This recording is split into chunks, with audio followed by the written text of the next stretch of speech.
grace. Grace is the critical fuel that God makes available to establish and to implement his plan.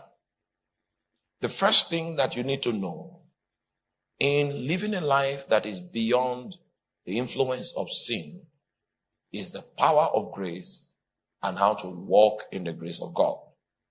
If you don't know how to walk in the grace of God, you will be a victim of your addictions. Your addictions are spiritual, and you will need spiritual energy to overcome them. That's why grace is critical. If you understood it to that point, say amen. Amen. Now, I'm taking it slowly because I want to take you on the journey. If you like the journey, say yes. Yes. We need to teach about grace, especially to young people. We are surrounded with a civilization of lust that drives us to sin. Now, all the people you saw in different departments, you saw some people with cameras, you saw some people with in the choir, you saw some people, they are our people. They have all found grace. We are not living in fornication. We are not living in pornography. We have found a victorious life because we have discovered the power of grace. And there is nothing stronger than the power of grace. It can undo your smoking habit. It can undo your addiction to fornication. It can undo your addiction to pornography. It is a spiritual supply. It is God himself mobilized to give you ability to live up to his expectation. Now, having said that, I need to take you to the book of Romans chapter 8 and show you how the law of grace. There are 4 things you need to do in order for you to activate grace.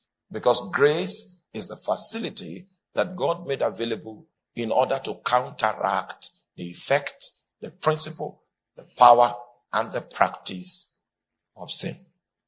The sin question must be asked and answered. So the first thing that Paul brings to mind is, what shall we say then? Shall we continue in sin that grace may abound? What was the answer? I didn't hear you. It means it is an abomination for a Christian, for a believer in Jesus to be domiciled in sin. It's an abomination. Because God has adequately provided for life beyond the dominion of sin. And that is supposed to be the basic experience of the average believer. Now I need to show you the law of grace. When I show you the laws that surround grace, we would have answered the same question. Then we'll go back to the book of Romans chapter 6. I will show you the second point. Now, because of the time, I don't have time. Maybe I will stop on the second point, but I have like 6 points to share with you. 6 very salient, very important points that you need to have in mind now that you are born again. Is that clear? If you were exposed to fornication before this time, the devil is going to tempt you along the lines of fornication. If you were exposed to smoking, Satan, because when Satan loses a customer, he will try to convince that customer that his seat is vacant, that nobody has occupied his seat, that he has room to take you back in. So Satan will pursue you. Your old girlfriends will visit you in the morning naked. Yes, he will plan for you. He will plot for you. In the night, people will bring beer and be drinking, and you will smell it. Then you remember that you were the wine tank. You just remember the smell of what do they sell now? What's the name of the beer now? Those days it was rock. I don't know more than, what do you call it? Hero.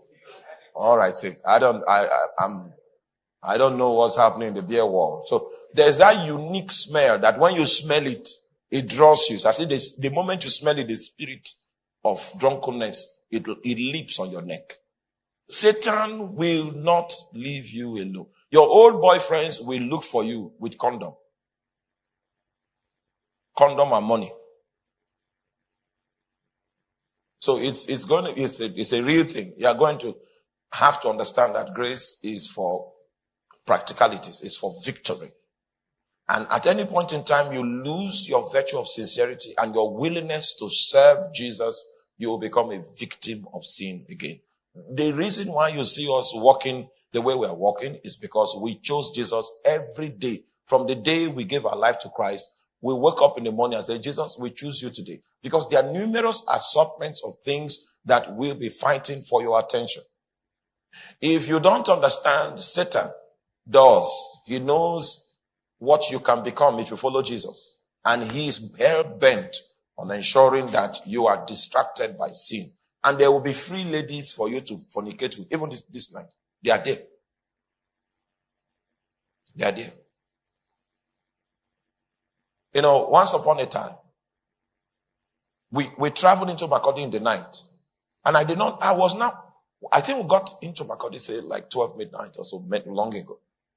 And they dropped us somewhere at this Wurukum area, close to Yaman Park. And there was full activity. The place was fully active at 12. I didn't know. It was years later that I realized that the activity I'm talking about is immorality. That's one of the centers where people come to pick objects of immorality. There are a lot of them. So right now, as we speak now, there are several objects of immorality, male or female brands, littered across the city, looking for people that are distracted to camp, to kill. And Satan has so many agents in many cities. And I stayed in Lagos for 7 years. And I tell you the truth. Lagos is a different world. But the grace of God that was so mighty in me in Makurdi was even more mighty yet in Lagos. As you enter into different terrains where the intensity of darkness is so thick, grace will take on a new form that is consistent antidote to the manifestations of darkness in that place. So we were able to live a victorious life in Makurdi. I lived it in Lagos. And when I began to preach the gospel, there is a nation called Brazil. Brazil. Right? What's the name of the nation? Brazil. In Brazil, there's no ugly lady. All the ladies are fine. If you count 1, 2, 3, 4, 5, 6, 7, 8, 9, 10, all of them are fine. And number 2, about Brazilian women, they like black men. So once you don't have a ring, the way they will come like that. Like, this means this love, this thing, love. Because they speak Portuguese, so they can't communicate in English. So they do sign language. This small sign you are seeing means all of my life is available for.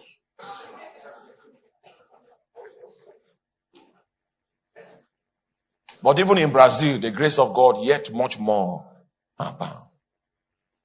So grace is the answer to sin.